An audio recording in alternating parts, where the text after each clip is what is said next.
안녕하세요, 축직먹입니다. 리버풀이 최근 미친 흐름으로 선두 자리를 굳건히 지키고 있습니다. 이번 경기 역시 클롭의 선수 상황에 맞는 전술과 교체를 엿볼 수 있었는데요. 어떤 방법으로 리버풀이 승리를 차지했는지 알아보도록 하겠습니다. 오늘 리버풀은 아놀드의 빈자리를 브래들리가 대신 채웠고 살라 없는 공격진은 누네즈, 조타, 디아즈로 구성되었습니다. 이 3톱은 자유도가 엄청 높은 3톱이라 3명이 얼마든지 자리를 바꿔 플레이할 수 있죠. 아놀드가 없는 리버풀은 크게 두 가지의 형태로 빌드업을 진행했습니다. 일단 첫 번째는 조고메즈가 안쪽으로 들어오면서 3위 빌드업을 만들었죠. 고메즈는 지원 역할에 더 가깝고 맥알리스터가 오늘 볼줄기를 담당했습니다. 반대 전환 패스나 전진 패스 등 빌드업에서 중추적인 역할을 맡았습니다. 두 번째는 브래들리가 아예 와이드하게 벌린 비대칭 대형으로 빌드업을 진행했습니다. 외형적인 플레이는 나이에 맞게 에너제틱하지만 판단력이나 템포 조절 같은 건 나이에 맞지 않게 노련했습니다. 주전들과 비교해도 크게 이질감이 없었습니다. 그리고 누네즈가 중앙 공격수로 출전할 때보다 측면에 출전할 때 넓은 공간을 부여받게 되면서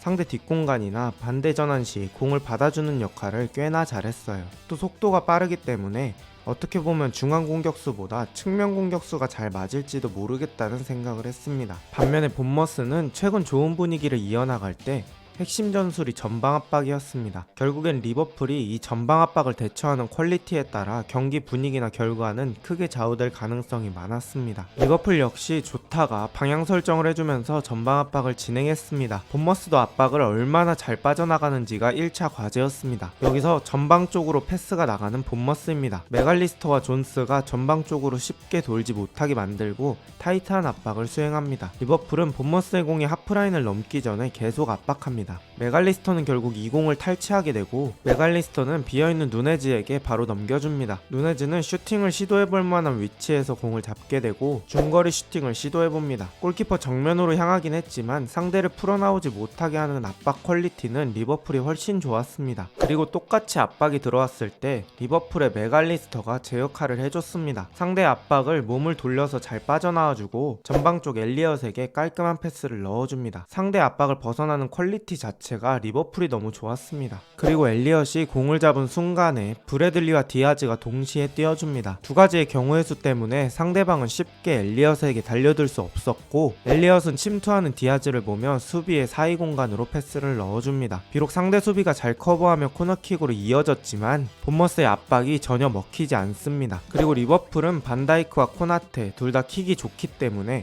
본머스의 타이트한 압박이 들어간다고 해도 전방의 공격수, 예를 들어 누네즈가 이렇게 라인을 타면서 오프사이드 안 걸리게 돌아서 뛰어주면 그때 코나테가 롱킥을 크게 한번 넣어주면 본머스 입장에선 허무한 상황이 나올 수 있습니다. 실제 경기 장면을 보면 이런 느낌입니다. 본머스가 전체적으로 한 명씩 대인마크를 하면서 대형을 올려놨고 코나테에게 압박이 들어가지만 조타가 빠르게 라인 뒤로 뛰어주면서 뒷공간을 노려줍니다. 이때 킥이 좋은 코나테가 알맞은 패스를 넣어줍니다. 여기서 얻어낸 공을 끌고 와서 안쪽으로 컷백까지 내주는 조타입니다. 이 공격은 슈팅으로 이어지진 않았지만 리버풀에게 힌트를 주는 장면이 됩니다. 이렇게 전반은 0대0으로 마무리됩니다. 후반 시작하자마자 리버풀은 아까 얻은 힌트를 바탕으로 공격을 진행하기 시작합니다. 상대에게 코나테가 압박당하자 가운데 쪽을 보고 바로 롱킥을 넣어줍니다. 상대 선수들은 한 번에 롱킥이 넘어왔기 때문에 앞쪽으로 향하던 중심을 급하게 돌리며 내려오고 있습니다. 덕분에 수비 라인 사이에 간격이 존재하게 되었고 이 간격 안엔 리버풀 선수들이 많이 포진해 있습니다. 이때 존스가 조타에게 깔끔한 패스를 밀어줍니다. 조타도 이 공을 잡지 않고 깔끔하게 누네즈에게 밀어줍니다. 특히 이 과정에선 간결하게 누네즈에게 밀어주는 조타가 너무 좋았습니다. 여기서 누네즈도 깔끔하게 반대편을 보면서 밀어넣습니다. 그동안 골 결정력으로 마음고생했던 누네즈인데 이번 골은 군더더기 없이 잘 밀어넣었습니다. 리버풀이 1대0으로 앞서갑니다. 압박을 한 번에 빠져나가는 최고의 방법은 역시 롱킥입니다. 단 그냥 롱킥은 아니고 정확한 롱킥이겠죠. 후반에는 누네즈와 조타가 자연스레 자리를 바꾸면서 플레이한 경우도 많았습니다. 조타라는 선수의 공격진 어디에서도 활약할 수 있는 특징이 리버풀 공격의 자유도를 계속 올려주고 있습니다. 추가 득점 없이 경기가 1대0으로 지속되자 클롭은 하프와 흐르멘베르를 투입하며 경기의 변화를 꾀합니다. 요새 클롭의 교체가 상당히 적중률이 높기 때문에 기대해볼 만했죠. 클롭의 교체는 선수들의 투입 후 얼마 지나지 않아 효과를 보여줍니다. 압박 상황에서 조타가 누네즈를 겨냥해서 공을 떨어뜨려주고 누네즈가 상대 센터백과 높이 싸움을 해줍니다. 이때 이 루즈볼을 학포가 챙기게 됩니다. 리버풀은 본인들이 좋아하는 소수 대 소수 싸움을 할 수 있게 됩니다. 그러면서 그때 조타가 빈 공간 쪽으로 뛰기 시작합니다. 학포가 이 공을 조타가 뛰어가는 흐름에 맞춰서 깔끔하게 밀어줍니다. 수비의 뒷다리에 닿을 정도로 아슬아슬하지만 각도를 최대한 조타가 슈팅하기 편한 각도로 패스해줍니다. 학포의 조타를 생각하는 패스로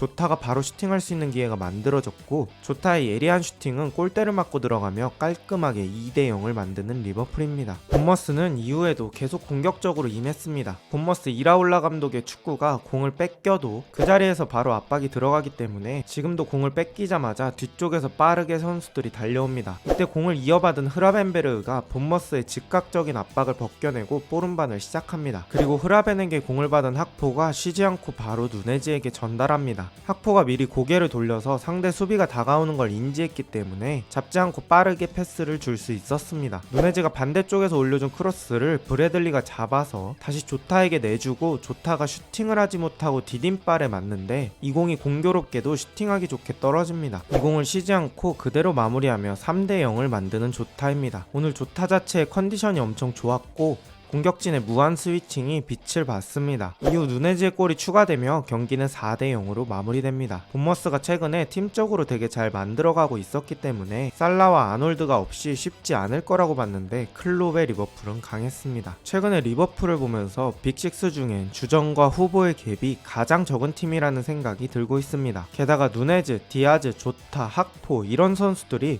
공격진 3톱에서 다양한 위치를 소화할 수 있기 때문에 전술적인 다양성도 가져갈 수 있죠. 중원이나 수비라인도 마찬가지입니다. 알리송, 반다이크, 아놀드, 살라 등 중심이 되는 선수로 뼈대를 잡고 나머지 선수들을 주기적으로 기용하며 경기 감각을 유지시키는 것도 클롭이란 감독의 역량이 아닌가 싶습니다. 결국 그런 능력은 리그 1위라는 성적으로 증명이 되는 것이고요. 맨시티가 덕배 복귀 후 열심히 달려오고 있는 이 시기에 리버풀은 과연 리그 막판까지 1위를 유지하며 우승할 수 있을까요? 비슷한 영상이 궁금하시다면 구독 부탁드립니다. 좋은 하루 되세요.